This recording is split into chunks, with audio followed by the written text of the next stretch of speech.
여러분들은 혹시 깊은 밤 하늘을 오랫동안 올려다본 적이 있으십니까? 도시의 불빛이 잦아든 밤, 머리 위로 펼쳐진 별들을 가만히 바라보고 있으면 우리 마음에 여러 가지 감정이 동시에 차오르게 됩니다. 저 광대한 우주 앞에 느끼는 인간의 자금이 있을 것이고, 또 다른 것은 그 자금, 나를 이 자리에 세워두신 하나님을 향한 경외심이 있을 수 있겠다 싶습니다. 오늘 우리가 함께 묵상할 시편 8편은 바로 그 밤하늘 아래서 터져나온 시인 것 같습니다. 표제는 다윗의 시, 인도자들을 따라 깃딘에 맞춘 노래라고 밝힙니다. 깃딘은 그 정확한 뜻이 분명하지는 않지만 포도주의 틀을 가리키는 카트라는 단어와 추수의 기쁨과 감사, 절기에 부르던 그 곡조가 이렇게 합쳐져 있는 어떤 기쁨의 시, 감격의 시, 그런 노래인 것 같다고 많은 학자들이 이야기합니다. 첫 번째로 이 노래는 처음과 끝이 동일한 찬양으로 반복되어 있는 것을 볼 수 있습니다. 1절 3방절을 보시면 여호와 우리 주여 주의 이름이 온 땅에 어찌 그리 아름다운지요 라고 이야기합니다. 그리고 그 고백은 9절에서도 한 글자도 다르지 않게 똑같이 울려 퍼집니다. 시인은 똑같은 문장으로 노래를 시작하고 똑같은 문장으로 노래를 맺고 있습니다. 이것을 좀 어려운 말로는 수미상관이라고 부릅니다. 처음과 끝이 같은 찬양으로 맞물려서 그 사이에 담긴 모든 내용을 성령의 품 안에 끌어안은 것처럼 이렇게 기록된 것이죠. 여기서 시인이 부르는 하나님의 호칭을 한번 보십시오. 여호와 우리 주여라고 부릅니다. 여호와는 언약의 하나님께서 자기 백성에게 알려주신 거룩한 이름이며, 우리 주는 나의 주가 아니라 우리 주라는 고백입니다. 시인은요, 홀로 별을 보며 감탄하면서도 그 고백을 우리라는 공동체의 입술에 담아낸 것입니다. 여러분, 찬양은 혼자 감격에 빠져 부르는 것이 아니라 함께 우리가 불러야 한다는 것을 이 우리 주라는 단어를 통해 시인이 이야기하고 있는 것이죠. 그리고 그가 높이는 것은 하나님의 이름입니다. 여러분, 히브리인의 사고로는 이름은 단순히 호칭이 아니라 그 사람의 성품과 존재를 가리키는 단어입니다. 그 이름이 온 땅에 어찌 그리 아름다움지요에서 아름답다는 것은 위엄 있고 장엄하다는 뜻입니다. 하나님의 위엄이 성전 안에만, 예루살렘 안에만 머무는 것이 아니라 온 땅에 가득하다라고 이야기합니다. 여러분, 본문에서 시인은 분명한 것을 노래합니다. 그분의 이름이 온 땅에 아름답다고, 한국에서만이 아니라 중국에서만이 아니라 우리가 흩어져 사는 그 어디에서도 그분의 위엄과 아름다움은 조금도 줄어들지 않는다라고 그렇게 시인이 분명한 것을 노래하고 있는 것이죠. 두 번째로 본문은 높으신 하나님이 어린아이의 입에서 권능을 세우셨다라고 말합니다. 1절 후반절에서 시인의 시선은 하늘 위로 들립니다. 주의 영광이 하늘을 덮었나이다. 그분의 영광은 저 하늘조차 다 담지 못하고 그 위를 덮었다라고 말합니다. 그야말로 측정할 수 없이 높으신 분이라는 의미인 것이죠.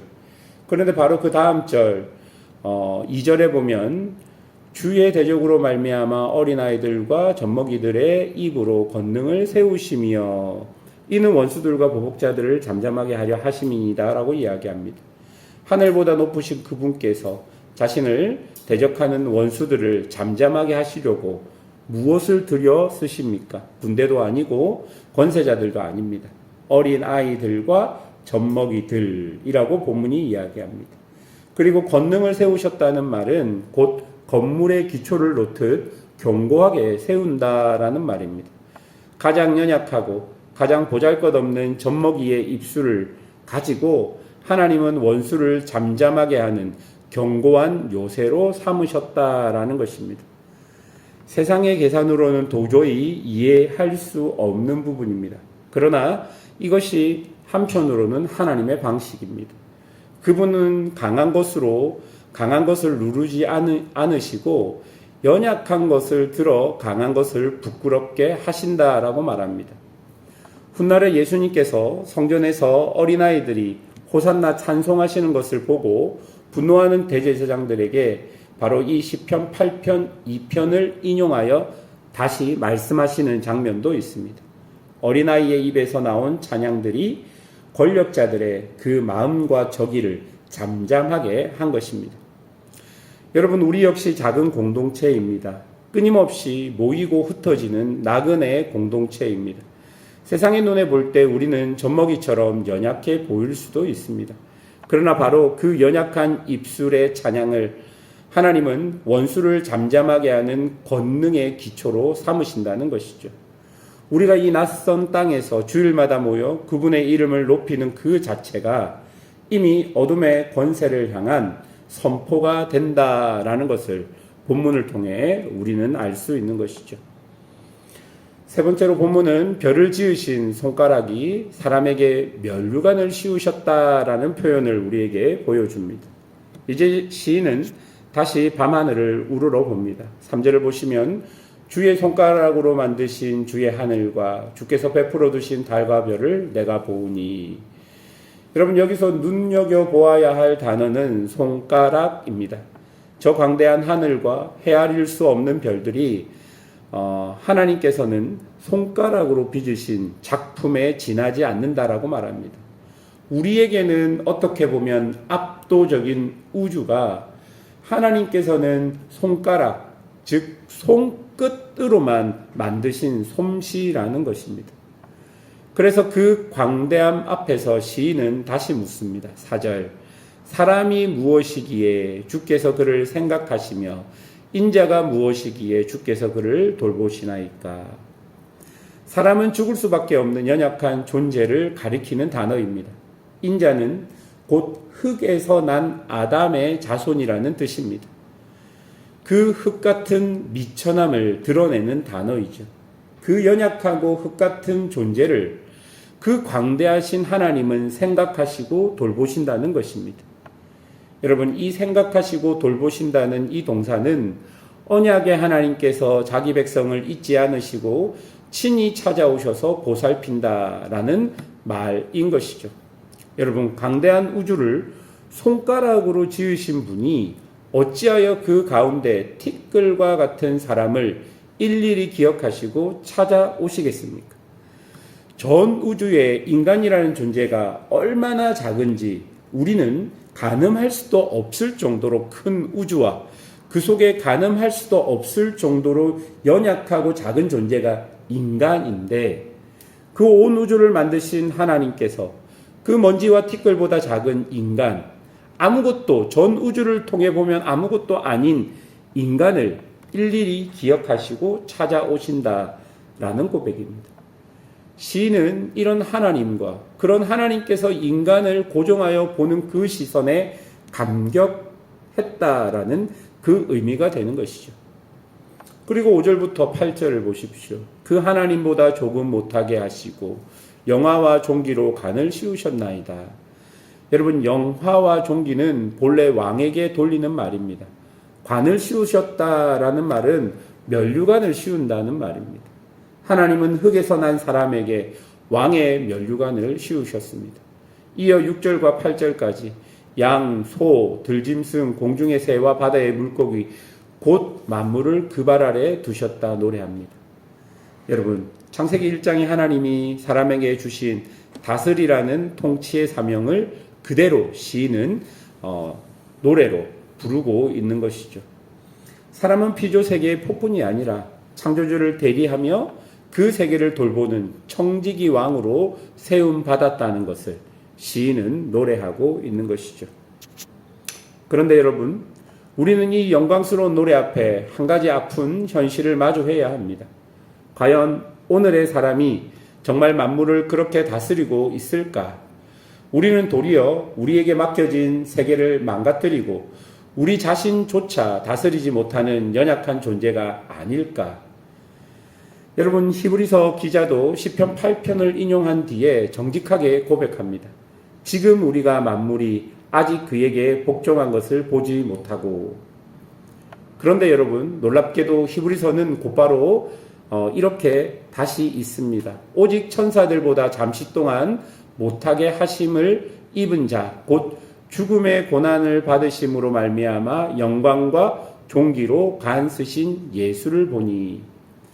여러분, 시편 8편이 노래한 그 참 사람, 영화와 존귀의 간을 쓰고 만물을 그 발 아래 두신 분은 마침내 예수 그리스도 안에서 온전히 이루어졌다라는 말입니다.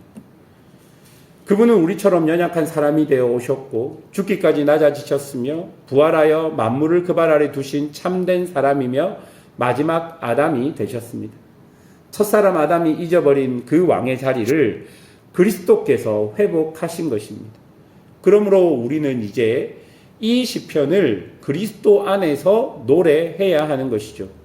우리의 자금은 더 이상 절망의 이유가 아닙니다. 우리를 생각하시고 친히 찾아오신 하나님께서 그 아들 안에서 우리를 다시 영화와 존귀로 부르셨기 때문입니다.